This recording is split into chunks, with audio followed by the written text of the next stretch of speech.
mee ati Oromoo fi beeksisni kun maaliif wal ulaalan jetta ati ammoo wal barsiisuudhaaf maalirraa kaateeti. Hawaasni keenyaa fi beeksisni wal harkachuu qaba. Beeksisaa fi daldaltoonni wal harkanii riqicha jidduutti ta'uu qaba. Osoon qabeenyaan qabu keessaa miliyoona 10 qofa naa hafe miliyoona 9 beeksisaaf oolcheetiin miliyoona tokkicha ammoo daldalaan eegalaa jira. Sabni keenya uummanni tana irreechuma eega dhufee moodelistiin hojii dhuftee ni beekta waan akkana ta'eef jecha. Namni beeksisa hin kafalu jechuudhaaf beeksisa irraa maallaqa qusatu akka nama yeroo qusatuuf jecha sa'aa tana bakka ishiin jirtu irratti dhaabetii yaadda. Yaadaan nyaadhamurra yaadaawwan maddisiisuurra caala waan haaraa tokko yoo dhuftee hawaasni keenya hedduu takka na simata. Forex Entertainment miidiyaa ammayyaawaa dhaloota qubeetiin ijaarame isin bohaarsuun bashannansiisuun isin taligaa isin tajaajilaa ture arraas dur caalaa hojii isaa boonsii argama. Kanaaf filannoo keessa kan daawwidhaa Forex Entertainment haa ta'u.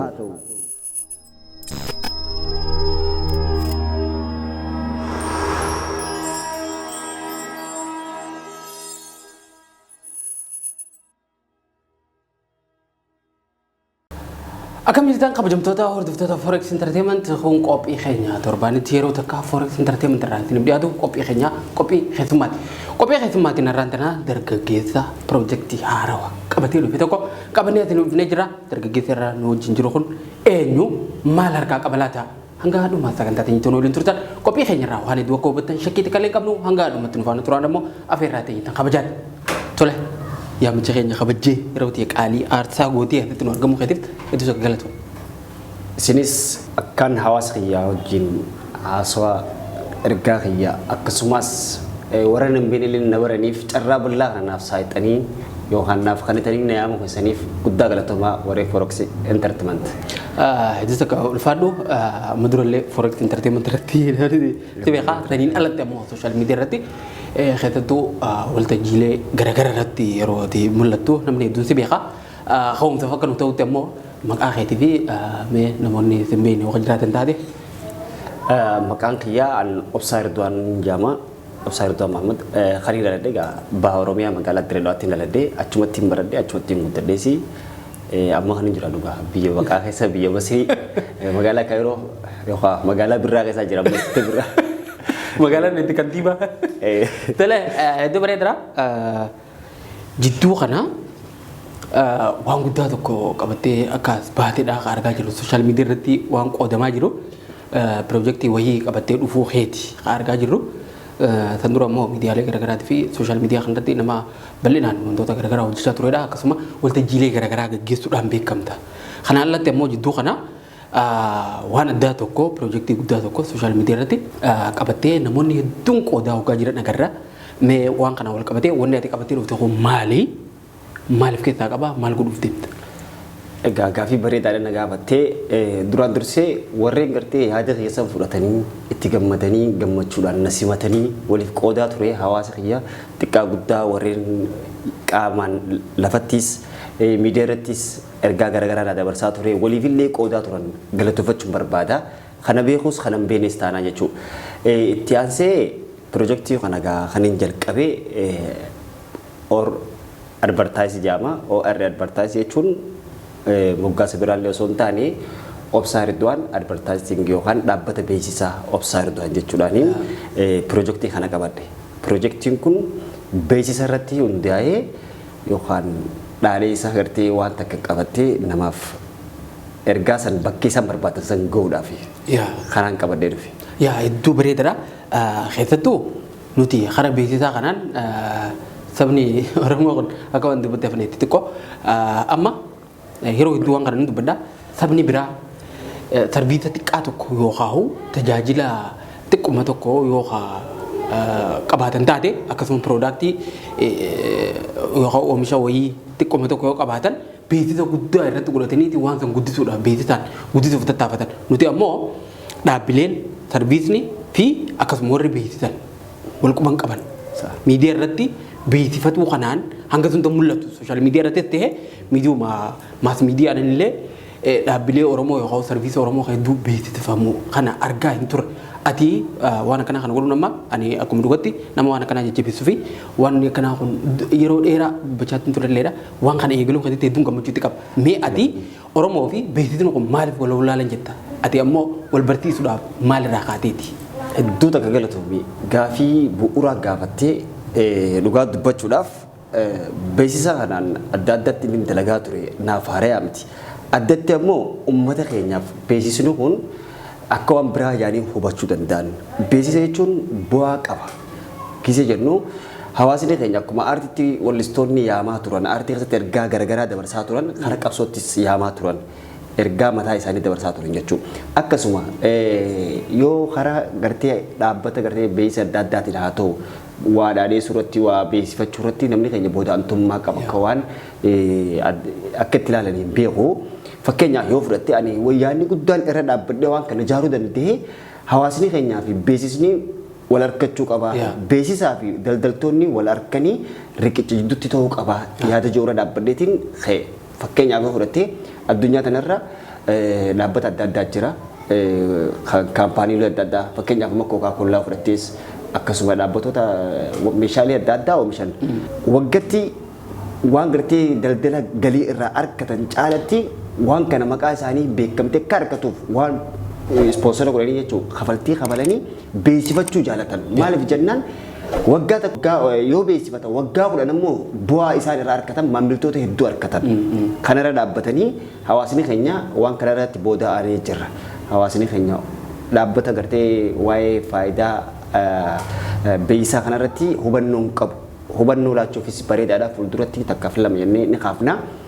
Walumaa galatti ammoo hawaasni keenya warreen oomisha daldala adda addaa irrattis bobba'an haa ta'u warreen gartee waan adda addaa irra jiran beeksisa baratanii waan qaban san gara beeksifatanii hawaasa fi yaammachuu danda'u qabanii beeksisni akka uummata keenyaatiin hin jalqabamne gana yoo jenne malee akkasuma ammas namoonni dalagu jiroo karaa kamiin dalagu jiroo jennes salphaadha.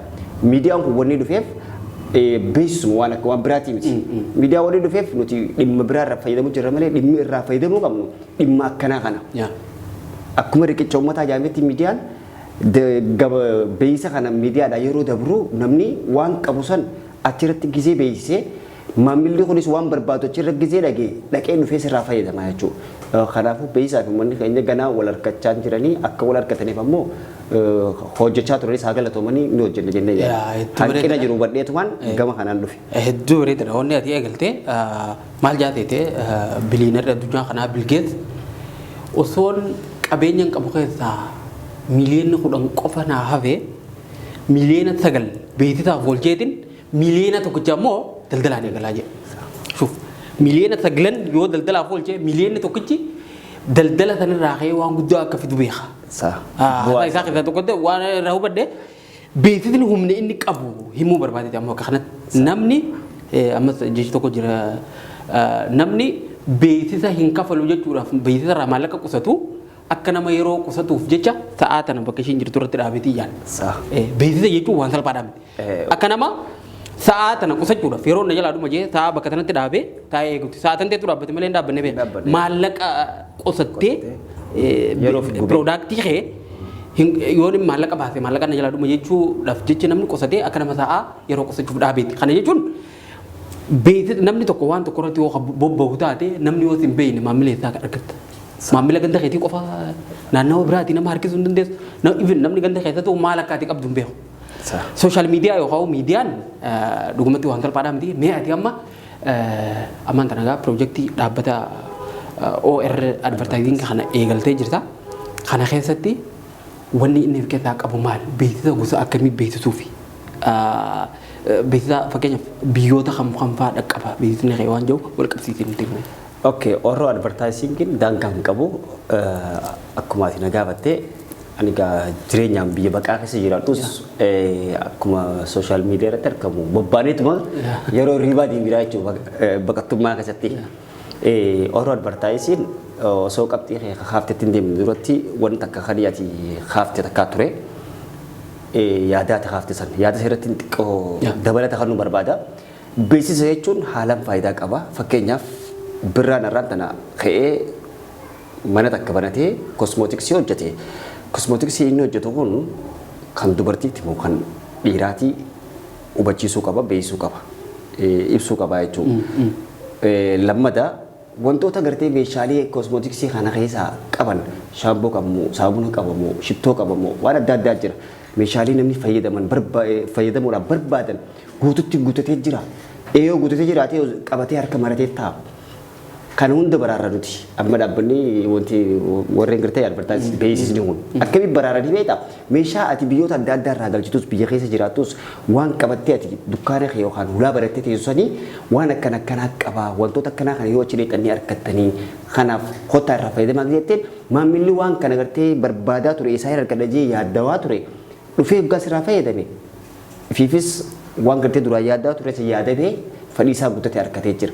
Atis waan gartee yeroo ji'a lama ji'a sadii bakka sirraa qabee maallaqa sirraa qabee waa hedduu sirraa qabee taa'u guyyoota lamaaf sadiitti maamiltoonni keessii dhufee karaa sharafaatti jijjiirattee daldala biraa itti fuftaa jechuudha. Kanaaf faayidaa qaba. Yeroo gabaabduu keessatti wal jijjiirtee namnis yaadaan fagaatee osoo hin taane bakka barbaadu san argatee dhaqee irraa fayyadamaa ta'a. Kanaaf bu'aa hedduu qabu bakka kanatti. Lammataa immoo Oro advertising waan biraatii miti. OR advertising jechuun dhaabbata dhiyeenya kan hundaa'e beeksisaaf kan nuti hojjennu aan bakka keenyatti sagaleedhaan waggoota 6-7 hojjechaatiin ture. Yeroo sagantaa adda addaa walgahii haa ta'u akka Oromootti jechuudha. Yeroo cidhaa haa ta'u yeroo sagantaa adda addaa jirtu hojjechaatiin ture. Akkasumatti illee ammallee hojjechuudhaafis ittiin jira. Aayidiyoodhaan jechuudha. Amma immoo viidiyoodhaanis bakka jiranii viidiyoo isaanii yoo arganne ni hojjannaa fi information isaanii guutuu jechuudha. Lakkoofsota xiyyaa yoo quunnaman wantoota irraa barbaadu san ulaagaan irraa barbaadu san waliin haasofnee godhuuf hin danda'aaf. Lammataa warreen as keessa jiru qaamaan ni jira. Akka isaan barbaadanitti meeshaa qulqullina qabu wajjin inni hojjedhaa fi viidiyoodhaa fi aayidiyoodhaanis hojjechuu hin danda'a jechuudha. Sagalees daadheessaas akka ajaa'ibaatti qubee tarreessinee egaa deemaa fi soogiddaaf itti daanee jira miti. Akkas goonaaf inshaallah ni hojjanna.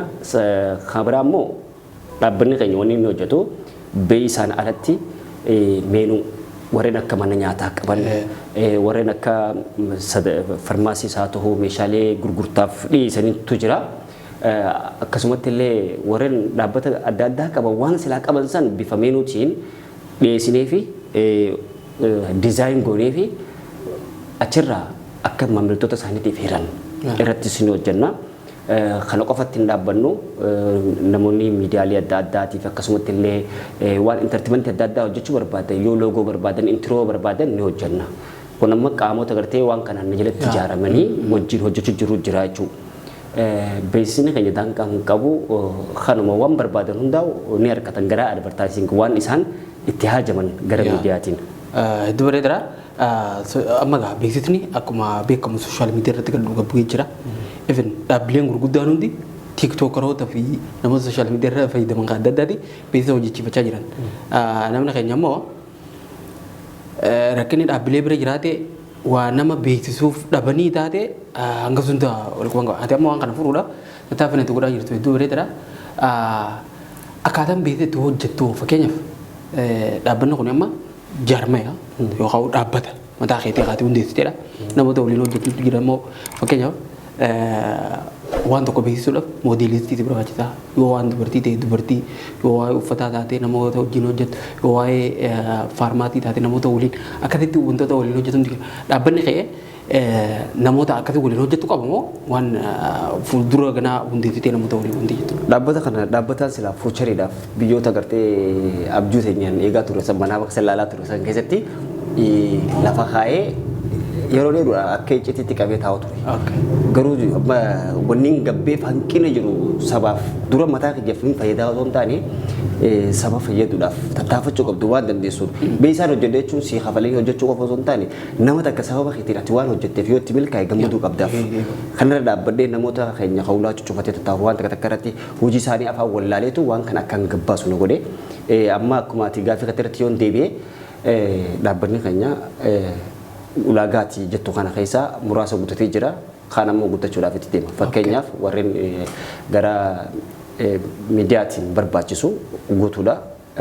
miidiyaa gisee siin jiru waa'ee teeknikaa irratti jechuudha. Teeknikaa yaa. Karaa biraatiin ammoo akka moodelistii fi kana inshaallah fuuldura sabni keenya uumman tana irreechuma eega dhufee moodelistiin hojii dhuftee ni beekta waan kana ta'eef jecha akkasitti fuuldura irratti irra ni hojjenna. Bal'aadha yaadni keenya dheeraadha. Hedduu bareedaadha. Amma namoonni beeksisa hojjechiisuuf barbaadan eessatti qunnamuu danda'an? Karaa hedduun qunnamuu danda'a. Teessoon teenya as taasus imeela qopheessinee jira. Akkasumas lakkoofsa bilbilaa karaa onlaayinaa jechuudha. Qunnamuu danda'anii lakkoofsichi kaa'amee jira jechuudha. Saa isaan barbaadanitti yoo nuti nu doggolan warri biyya Masir Islaamu manaa bakka isa bula yoo rafallee nu maciifna malee rafnee if dhageenyaa jechuudha. Ija takka rafaa ija takkaan yoo inni illee taatu dhageeffachaa tu rafnaa beektaa. Waan san taate jecha saa 24tti nu qunnamuu danda'anii. Namni yeroo warri beeksisa hojjechiifatu barbaadu sun qunname proposala yookaan hoo waan barbaachisan eeggatanii fi akkamitti akka wanti ijoon isa qunnamuu danda'an. Amma beeksisa hedduu tarree galee hojjechaa jirru jira. Namoonni san hundinuu kallattumaa nama asii kanaan dhufan jechuudha. Hedduu bareedaadha. Amma beeksisa hojjetan kana fakkeenyaaf dhaabbanni Oral Advertising beeksisa hojjetu kana akkamitti hojjeta yeroo hojjete hoo fakkeenyaaf akkaataa itti hojjetan reefu lafa keessatti jirta yeroo hojjete bifa kamiini maamiltoota saniin gaha. Karaa sooshaal miidiyaati immoo miidiyaalee garaagaraatti walii galtaniiti immoo gara kamiini uummataan geessisan kaampaanicharraa fudhattanii. Hedduu bareedaadha. Yaadni kun reefu gama duubaan deebisee turte yaadaan silaa biyya gartee itti abjuu keessatti eegaa ture gaafa handaqee yaadaan silaa gabbaasuudhaaf irratti hojjechuudhaaf qabuun jarjaree gabbaasee hin jee ture. Yaadni kiyya dheeraadha. Miidiyaalee gurguddaa sooshaal miidiyaa qofa osoo hin taane miidiyaa gurguddaa wajjin waliigaltee goonee dhaabbata san ergaalee gartee nuti hawaasaaf dabarsinu kana karaa saniin akka dabaru irratti fuuldura irratti ni hojjenna. Amma immoo garuma sooshaal miidiyaatii fi yoo barbaachisaa ta'ee birraa yoo dhufee sagantaa kana naa hojjedhee fi waan barbaachisu ni kanneenaa fi yoo hayyabamaa ta'e karaa peejii keenyaatii fi sooshaal miidiyaatiinis gadhiifnaaf. Dirqama hayyama birraa alaa hin deemnu. Fedhii keetirratti. Fedhiin isaa yoo gara keessaniin maamila biraa naa ga'u jee harma keessaniin ta'a. Yoo ta'an ammoo beeksisa qofa hojjetee yoo sirraa fudhatee bakka bira beeksifatu barbaade sun mirga isaati jechuudha. Sun mirga isaati. Hedduu bareedaadha. Amma gaa dhaabbata kana jalqabdanii jirtanii ati ammoo kana dura waan duratti si beekna. Fakkeenyaaf mee waan kana eegaluun dura xiqqoof duubatti deebisee waltajjiilee garaagaraa irratti agarraa beeksisa garaagaraa hoggaa ati hojjettu sadarkaa kanatti sadarkaa dhaabbatetti osoo hin ta'in akka dhuunfatte yeroo hojjettu gara waan kana yoom eegaltee akkamitti garaan dhufte. Ani iccitii isaa waan kana dheeraadha. Ijoollummaatti magaalaa Dirreedawaa keessa ni beekanii namoonni tokko yeroo sagantaan amma gumii afaan Oromoo haa taatu yeroo takka ugaasa jaarii jira. Sagantaa takka adiraasha akka magaalaa Dirreedawaatti qabu tokko jira. Gizee jiru mucaa uumaan jaariin tokko jira ganda keenya. Isa wajjin gisee deemu lallabee deemu baazawwee naaf mucaan san sagaleen teenya wal fakkaatti. Sigalee naaf isaafuu fakkeenyi nama ta'ee jira sultaan alii nama jaariin ta'e biiroo barnootaatti Dirreedawaa keessatti hoogganaadha. Sagantaa san gisee deemu yoo ispoortiin faan jiraatti. Sagantaa teekandoo hedduun gaafa san ispoortiitu jira beekte ushuu haa ta'u teekandoo haa ta'u gisee bakka gartee eebbaa gisee dhiyaatan poostara woonee deemnee annaawus godhaa turre beeksisa godhaa turre jechuudha. Achirraa jalqabee Osmaan Joo miidiyaa keessatti mana barnootaa keessatti hedduun dalagu ture. Waggaa 8 oliin dalage mana barnootaa keessatti. Achirraa jalqabee miidiyaan hedduun itti waan kana keessa hedduun ture. Biyya kanaas dhufnaan gara miidiyaatiinis gara kaanis hojjechaa ture. Waltajjiis gaa biyyumattiin jalqabee mana barnootaa keessa gisee kaardii kan namfaa kanaan as dhufnaan ammoo gisuma cidhaa bara 2017 jalqabee jechuudha. Achirraa eegalee aruusa hedduun godhee cidha hedduu jechuudha. Sanirraa sagantaalee gurguddaas hedduun hirmaadhee hedduun hojjedhe. Hedduu bareedaadha. Ijoollummaan jalqabee jechuudha walumaa galatti. San tokko oomtisiitee amma sadarkaa dhaabbata dhaabutti irraanti gahee jechuudha. Yeroo gabaabsitti dhaabbanni keessatti lafa qabate wantoota hedduu beeksisa maamilaa fi dhaabbilee garaagaraa akkasuma warra sarbiisa kanneen garaagaraa akka wal quunnamsiisan shakkiitti kan hin qabnu tole mee amma yeroo gabaabduu keessatti maamiltoota amma eegaa dhiyoon tana sooshaal miidiyaa irratti sochiin tokko eegalame dhaabbileen garaagaraa akkaataan ittiin quunnamaa jiran maal fakkaata? Hedduu bareeda. So amma waa agarsiisu jirta silkila irra dawwalamaa ture nama beeysa nu biraa qabu namoota hedduutu nu biraa qaba magaalaa tanaas tarii jiru addutees namoota hedduu lamaaf amma hojjechaa jira alarraa isa namni qunnamee hedduu dalagu jirra eeganii fi poostara kana gadhiifne jechuun namoonni keenya yaada gartee isaan fakkeenya ilaalaa turanii biratti harkatanii hojjechaa turreef ammallee hojjechuu jirra hedduu bareedaadha. Moora akka bareedu abdiin qaban malee fuuldurallee jabaannee akka hojjennu hawaasni keenya dirqama beeysaa wajjin wal baratee beeysa jechuun riqicha amma fakkeenyaaf hawaasni keenya bakka warraa barbaadu jira abbaan dhaabbata tokko qabu takka ammoo kaampaanii dukkaana tokko qabu waan saasan osuma irraa kafaleeti biyyaasumonni nuti nuuqannu waan xiqqaadha.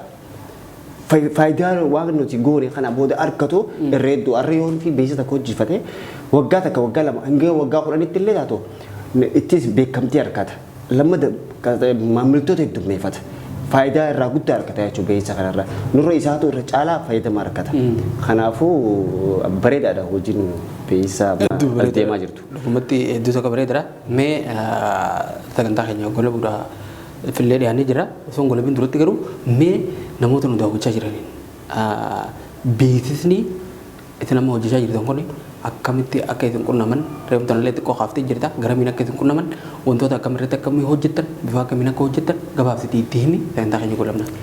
Egaa akkuma beekamutti OR advertising outside advertising dhaabbata beeysaa kan dhiyeenya kana hundeeffame karaa sooshaal miidiyaatiinis lakkoo isaanis akkuma achi jalatti poostara keenya isin keenye nu argachuu ni dandeessanii yeroo barbaadanitti hojjechuu ni dandeenyaaf maamiltoota keenya fuula banaa fuula gammachuu faarsinee gammachiifnee gaggeessinaan san caalatti ammoo akkaataa isaa nuti filannoo isaanii keenya dursa yaada isaanii irra dhaabbanneeti waan takka goonaaf yaadallee nuti uumuu dandeenya kireet godhuu dandeenya isaan ammoo yoo yaada isaanii san fidatan fuunee moora immoo yaadni nuti nu bira jiru yoo irra bareedaa ta'e akka irra bareedaa gooneeti filannee wal cinaa qabnee isaanitti achi geessinaa jechuudha. Isaaniif dhiyeessina irraa fayyadamaa taa'an obsaa Erdogan advertising irratti fayyadamaa yoo ta'an filannoo godhatan hedduudha isaaniif bareedaadha. Kanaan jaa. Tole tisa akka gaariidha. Obsaa Erdogan gaa waan jalqabee kana agartanii jirtanii dhugumatti nuti karaa beeksisaatiin duubatti hafnee jirra namoonni sarviis yookaan tajaajila garaagaraa kennaa jirtan namoonni piroodaaktii yookaan oomishaalee garaagaraa oomishatan dhaabbileen garaagaraa daldalaatis haa ta'u dhaabbilee waan biraattis yoo ta'e haruma barbaadan hundattuu waan isin barbaadan akka isin barbaadanitti isin hojjechuudhaaf qophaa'eeti obsaan akkuma agartan kana dhaabbata jaaree akka dhuunfata osoo hin ta'in sadarkaa dhaabbatatti dhufee jira. Dhaabbanni Oroo Advertaayizing kun waan isin barbaadan hunda milkeessuudhaaf akkuma amantaan dhageessan dhaabbata qophaa'ee waa hundaan isin eegaa jirudha. Namoonni waa beeksifachuu barbaadan qunnama lakkoofsa jalatti agartan kana irratti bilbila akkasuma gara iimeelaatiin qunnamuu dandeessanii waan isin barbaadan hunda yeroo isin barbaadan keessatti isiniin ga'uudhaaf qophii akka ta'edha haatitti nuti himaa ture. Qunnama isin jenna filannoo keessanaa ta'u Oroo Advertaayizing tole obsa wanni dhumarratti dubbatti kan jiraatu ta'e carraatti ilaalletin sagantaa keenya. Wanni carraan alaachuu qateef xumurratti galatoomii yaada takkaan qaba ergaadha. Ergaan kun dargaggootaaf dargaggoota keenya kan yaada keessa jiru dargaggoonni akkamitti yaada keessa jiru yoo ta'e yaadaan nyaadhamurra yaadaawwan maddisiisuurra caala waa uumuu haa jaalannu waan haaraa tokko yoo dhufte hawaasni keenya hedduu takka na simata maaliif wanni tuttuqamin hedduutu jira gallee rafuu ciisnee yaaduu osoo hin taane waan takka uumnee hawaasaaf uummataaf biyyaaf osoo hin taane matuma ifiitu haa jijjiirru sammuma ifiitu haa jijjiirru buqqee tan wanni rabbiin irra kaa'eef akka yaadnuufi yaadaan nyaadhamu osoo hin taane yaadaan waa maddisiisuu haa jaalannu jedhanii ergaa dargaggootaaf kuni xumura irratti hawaasa keenya hedduu takka galateeffachuu barbaada. Kafuula banee gammachuudhaan welcome ilma keenyaan jedhanii na cinaa dhaabbatanii waliif qoodanii lafatti illee na jajjabeessaa jiran forex entertainment irraa eega jalqabee jechuudha. Hedduu takkaan galateeffachuu barbaada. Namoonni yaadaanis qaamaanis dinagdeenis na cinaa dhaabbatan galata keessan gahaa rabbumaa fi hundi isaa deebisuu hin danda'u jechuudha natti ulfaata daangaan qabu hedduun jaaladha hawaasa kana kanumaan jechuu barbaada. Mee beeksisa akkamitti akka hojjettan ilma beeksisa gabaabaa tokko carraatee kanneeti akkamitti. Egaa dhaabbanni keenya eegee dhaabbata. Ammumarraa eegalaa. Beeksisaa eegatee muuxannoo kana kan qabnu itti agarsiifna. Forex Entertainment miidiyaa ammayyaawaa dhaloota qubeetiin ijaarame isin bohaarsuun bashannansiisuun isin taligaa isin tajaajilaa ture arraas dur caalaa hojii isaa boonsii argama. Kanaaf filannoo keessa kan daawwidha Forex Entertainment haa ta'u.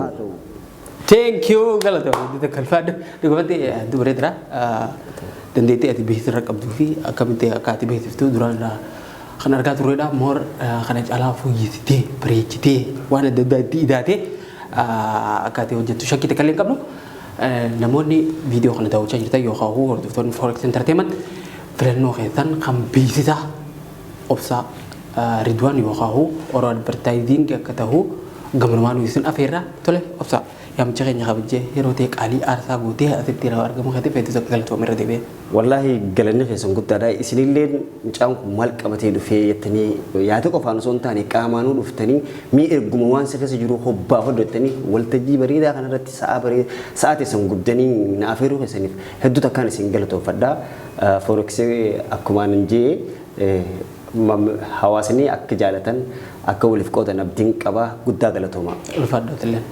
Egaa kabajamtoota hordoftoota Forex Entertainment qophiin keenya keessummaa torbaan kanaa kan hanga ammaa daawwachaa turtan kana fakkaata. Dargaggoo Obsaa Ridwaan wajjin qophiin taasifne kan daawwachaa turtan kana torbaan qophii biraatiin hanga walitti deebinutti nagaan nu tura.